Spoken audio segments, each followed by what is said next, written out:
gente continua acompanhando, a gente vai conversar agora com o professor de Relações Internacionais da ISPM, Leonardo Trevisan. Muito bom dia, professor. Primeiro, muito obrigado por atender mais uma vez a Band News TV, nesse momento tão importante de um encontro, né? Tão esperado, uma expectativa muito grande em relação a esse encontro na Malásia entre Donald Trump e também o presidente Lula, para tratar dessas questões relacionadas ao tarifaço e também as sanções impostas a autoridades do governo do próprio presidente Lula e dos ministros do Supremo Tribunal Federal. Como é que o senhor entendeu, como é que o senhor avaliou, como é que o senhor viu esse primeiro encontro que está acontecendo ainda? Ali foi só uma prévia, né, uma aproximação. Bom dia. Bom dia, Evaldo Ramon, bom dia, Beatriz, bom dia a todos que nos escutam. Né? Olha, primeiro ponto que a gente tem que levar em conta nesse encontro, né, é que há uma tentativa, havia bem claro já há dias, não é de agora, né, um caminho de sensatez. Né? Havia uma espécie assim de escolha pelas duas partes de não agravar os problemas, pelo contrário, né? Um caminho de entendimento. Eu fiquei bastante surpreso quando o presidente Trump, né, no avião presidencial, no caminho para a Malásia, falou em circunstâncias certas para esse encontro. Né? Era o tom. Né? O presidente Lula foi foi pelo mesmo caminho. Né? Qual foi a expressão do presidente Lula? Pode estar certo que haverá solução, não haverá exigências, nós vamos apresentar os problemas e vamos ter as soluções. Estava bastante evidente que os dois lados estavam interessados em um encontro. Olha o tom, a imagem que vocês estão mostrando é claríssima, né? Marco Rubio, o presidente Lula absolutamente tranquilo e de alguma forma me parece que o alvo desse encontro é principalmente resolver a difícil tarefa, a difícil questão das tarifas.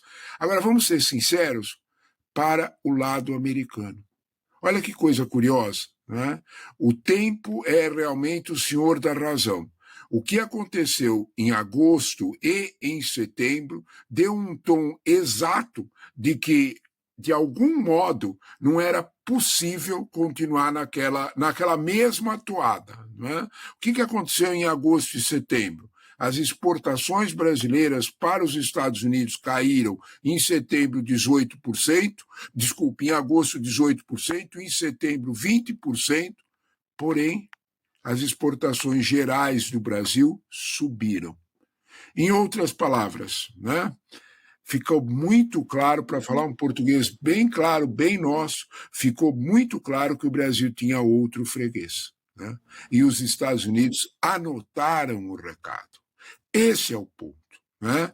Não há um fator de maior poder de convencimento do que o bolso. Né? Então, não há dúvida alguma que o lado americano notou que o lado brasileiro estava numa posição, abre aspas, com todo cuidado, numa posição de maior tranquilidade. O resultado foi só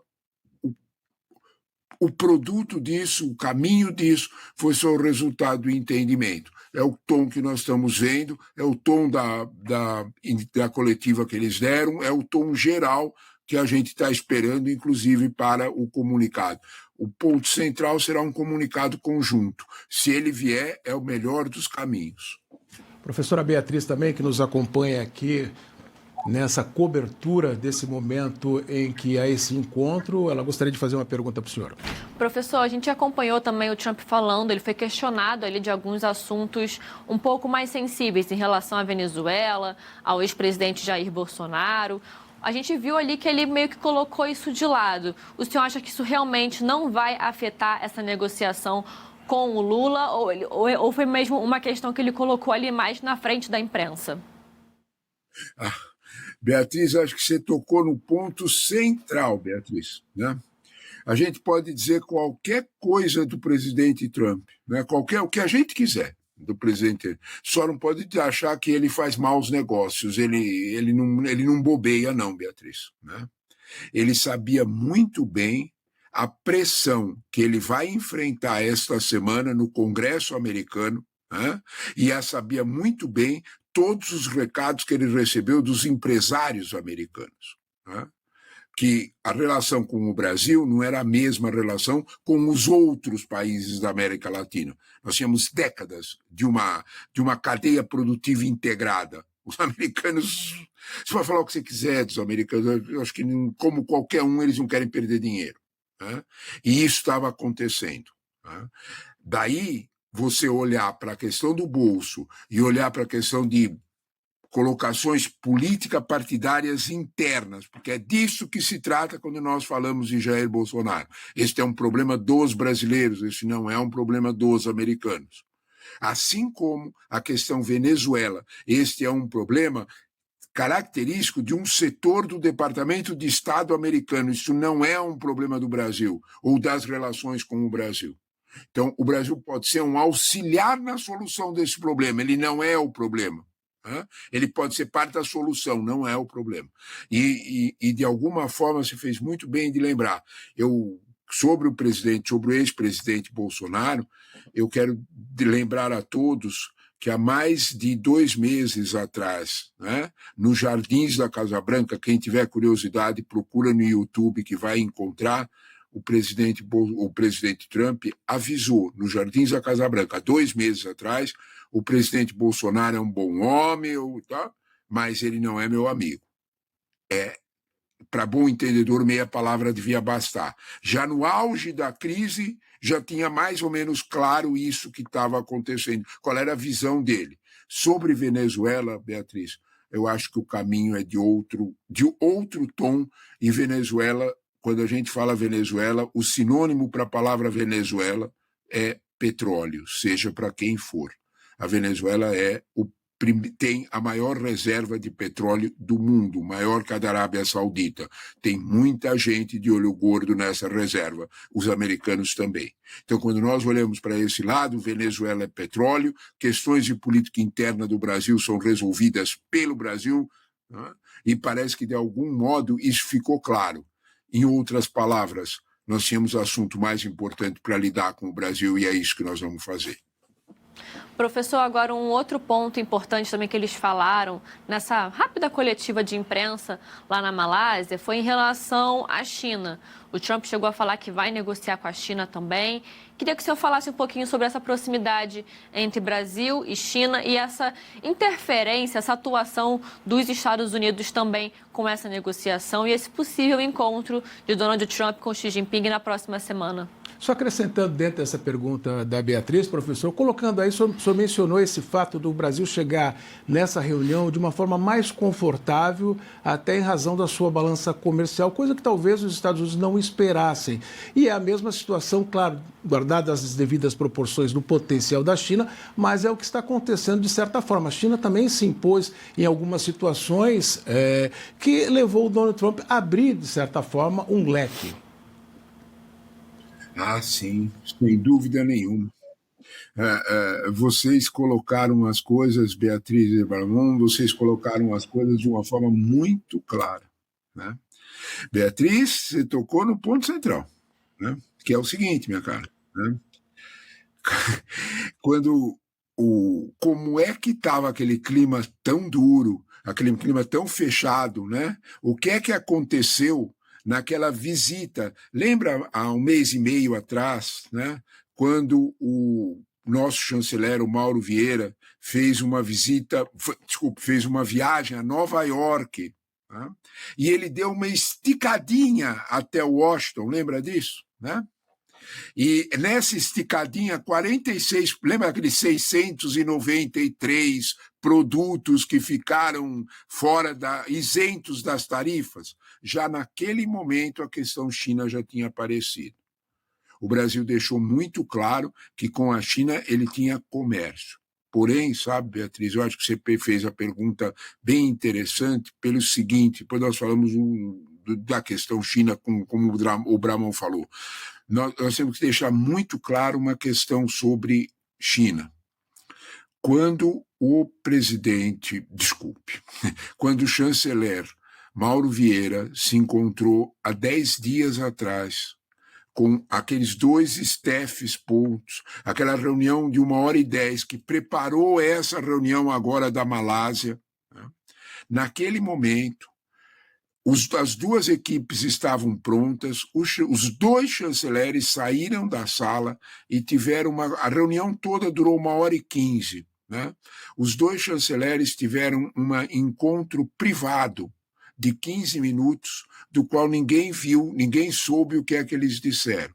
Só que quando os 2 chanceleres saíram de lá, o clima tinha amainado. Imediatamente saíram todos os acordos para essa reunião, a coisa andou. O que é que o Mauro Vieira disse para o Marco Rubio? Aí vem China. Ficou muito claro, transpirou muito claro, tanto no Itamaraty como na Secretaria de Estado, que Mauro Vieira foi muito preciso com Marco Rubio. O Brasil pertence ao Ocidente. O Brasil não está, de modo algum, entrando no lado geopolítico da China. Nós fazemos negócios com a China, como fazemos com o mundo inteiro. Nós aceitamos investimentos na área comercial. Na área geopolítica, nós continuamos no Ocidente. E deu garantias para Marco Rubio sobre isso. Eu chamo a atenção que, ato contínuo disso, o Brasil está, por exemplo, abrindo espaço, e os americanos totalmente, para entendimentos de equipamentos militares. Essa área é super sensível. O Brasil está tornando isto realidade, e os Estados Unidos, idem.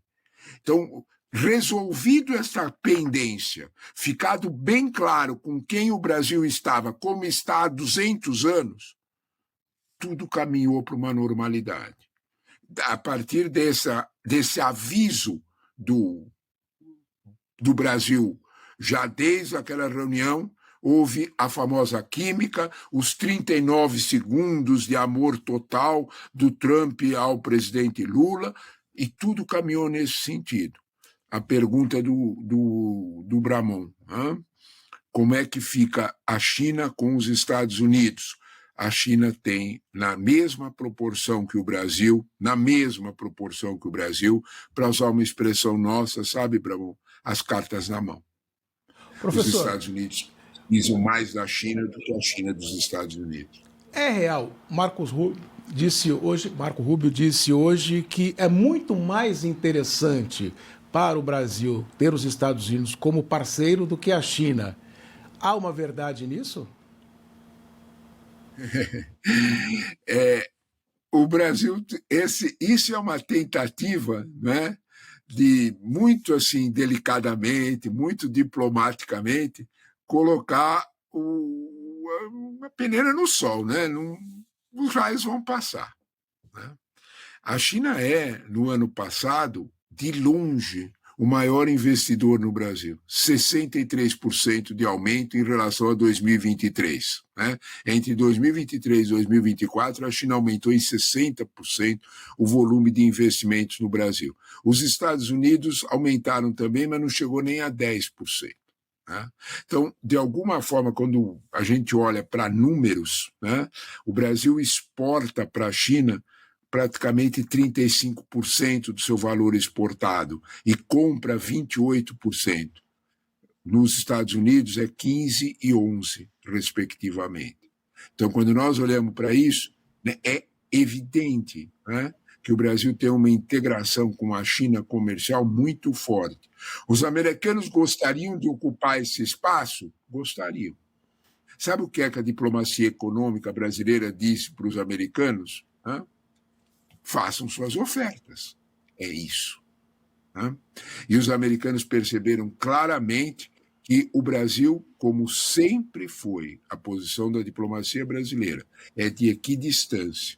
Nós fazemos negócios com os dois lados. Na era da Guerra Fria, guerra, capitalismo, comunismo, ok. E o governo era militar no Brasil, hein? Tudo bem, contra comunista, etc, etc. Mas amigos, negócios à parte. Né?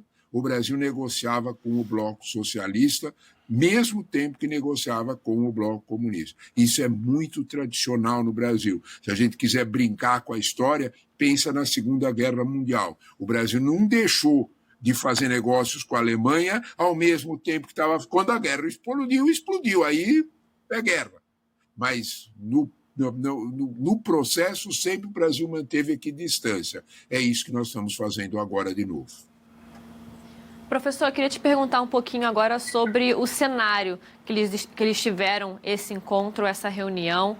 Não foi ali um encontro bilateral oficial, colocado em agenda, planejado com muitos detalhes, como a gente costuma acompanhar, mas também não foi uma coisa ali totalmente a portas fechadas, não foi uma química de 15 segundos na Assembleia Geral da ONU. Como o senhor avalia essa reunião, que foi uma reunião um pouco ali improvisada, mas o senhor acredita que isso pode influenciar no quanto os Estados Unidos pode ou não, no caso, querer negociar de um jeito que seja bom para o Brasil ou não necessariamente? Pode ser realmente um arranjo ali, do ponto de vista de diplomacia mesmo? Olha, Beatriz, nós temos que olhar que diplomacia, ela conta também sempre o cenário escolhido. O local escolhido não foi de graça. Né? O local escolhido era de absoluto interesse do Brasil. Se você me perguntar, professor, tem alguma coisa que une todos os analistas internacionais? Os maiores, os menores, os ocidentais, os orientais, qual é o único ponto que une todos os analistas internacionais? O século XXI será um século da Ásia. Esse é um ponto que une todos. Né? De alguma forma, escolher o cenário da Asian era escolher diretamente, Beatriz, né? Um cenário de possibilidades abertas para o Brasil. Quando você olha os 10 países que fazem parte da Asian, você olha um mercado de mais de 600 bilhões de dólares. Você olha um mercado absolutamente favorável. Você olha... Veja o tom com que o Brasil foi recebido pela Indonésia. A Indonésia é um país de 280 milhões de habitantes. É um país de mais de 10 mil ilhas. É um país absolutamente industrializado no contexto asiático. E o Brasil entrou com um acordo até mesmo de cooperação científica e tecnológica para fazer fábrica de chips. Essa palavra é absolutamente sensível. Os americanos anotaram no caderninho. Não foi de graça a escolha pelo Brasil de encontrar-se com o presidente na Malásia. Não foi de graça que o Trump pegou o seu belo avião e foi até a Ásia. Não foi de graça, é porque eles também querem negócios com esses países. E mais uma vez, dito de um outro jeito, né? O cenário escolhido era um recado. Nós temos outras opções. Os americanos entenderam perfeitamente e aceitaram esse ritmo. Eu gostei bastante do que você falou, que por pressão da diplomacia brasileira, tudo foi colocado de forma a mais transparente possível. Sim, é uma diplomacia profissional, os encontros e tal, mas o tempo todo a diplomacia brasileira fez questão de deixar tudo portas abertas, tudo, como você disse, tudo absolutamente transparente. Sabe por que isso? Porque a posição mais confortável foi a do Brasil e não a dos Estados Unidos, os Estados Unidos que nos acompanharam. Tem a questão da diplomacia, ela leva um tempo, mas as relações elas são feitas da diplomacia. A gente percebeu que no começo os Estados Unidos não agiu tanto vindo com a diplomacia, vindo mais pelo aspecto do empresário Donald Trump, aquele homem que estava acostumado a lidar dessa forma, com pressão com os seus adversários, né? A minha pergunta diz respeito, dentro da diplomacia, da política, mesmo que não saia um resultado concreto, favorável para o Brasil, como é que sai o governo desse encontro? O governo brasileiro, Namon, isso, né? Olha, eu acho que o governo brasileiro sai desse encontro absolutamente fortalecido em termos internacionais. Cuidado, não vamos colocar os pés pelas mãos. A repercussão interna no Brasil é boa. É bom, ele conseguiu um acordo com os Estados Unidos, todos vão achar ótimo. Mas a mensagem explícita, não é implícita, é explícita para o mundo inteiro, é que o Brasil está. E aqui isso está independente de governo. Não é o governo X, Y ou Z. O Brasil, pelas características da economia brasileira, pela presença dos empresários brasileiros, o Brasil está ocupando um outro lugar na mesa de negociação internacional. Não é só com os Estados Unidos. O Brasil está presente no Oriente Médio em negociações comerciais, o Brasil está presente na Europa em negociações comerciais, pense nos termos de Mercosul, União Europeia, acordo, o Brasil está presente em vários países asiáticos, o Brasil está presente até mesmo, ele é um partner importante de uma área na África que é muito interessante para nós e para eles. O Brasil está num outro lugar no cenário internacional. Sabe por que isso? Porque, de alguma forma, quando nós falamos Brasil, nós estamos hoje lembrando de uma outra vertente nesse comércio. Quando a gente fala de relações comerciais e tudo mais, nós colocamos tecnologia, nós colocamos todo o desenvolvimento político, interferência. O Brasil tem tudo isso, né, essa posição, mas o Brasil tem uma especificidade. Quando nós falamos de segurança alimentar, nós falamos de Brasil. Você pode fazer o que você quiser com o avanço tecnológico, tá? A inteligência artificial não fornece soja e carne, o Brasil fornece. Né? Então, se nós não olharmos para isso, nós não entendemos o salto, você fez muito bem, o salto qualitativo do Brasil no cenário internacional. Com um adendo que é muito importante da gente observar. O mundo todo percebeu que nessas negociações internacionais o Brasil não está dividido. Você fez uma pergunta muito interessante. Logo depois do tarifaço, daquela gritaria do empresário Trump, você fez muito bem de separar o empresário Trump do diplomata. O empresário Trump veio negociar, né, com o porrete na mão, essas coisas todas. A resposta brasileira não foi uma resposta de um país dividido. Lembra logo no dia que isso saiu, o vice-presidente Alckmin saiu na frente, atrás dele, de manhã, estava todo o agronegócio. Todo. Claro, agronegócio tem facções, linhas. Atrás do o vice-presidente na frente, o agronegócio inteiro atrás. De tarde, era o vice-presidente na frente, a indústria inteira atrás. Claro que a indústria briga. Nesse assunto, era o Brasil falando. Todo mundo notou.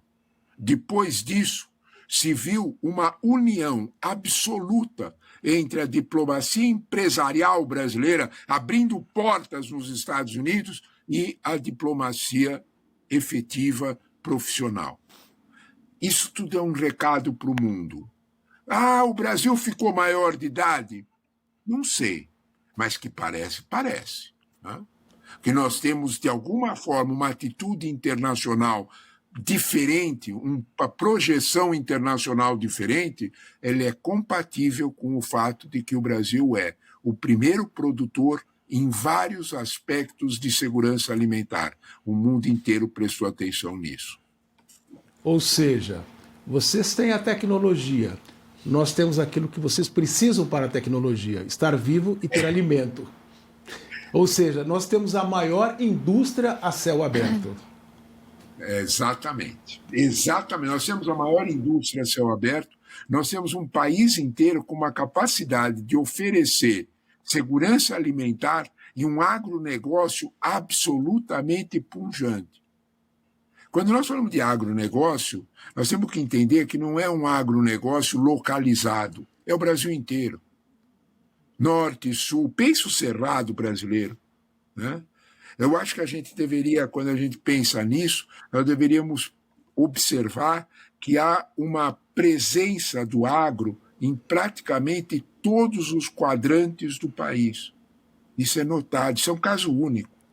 Atrás disso, sabe o que é que tem atrás disso?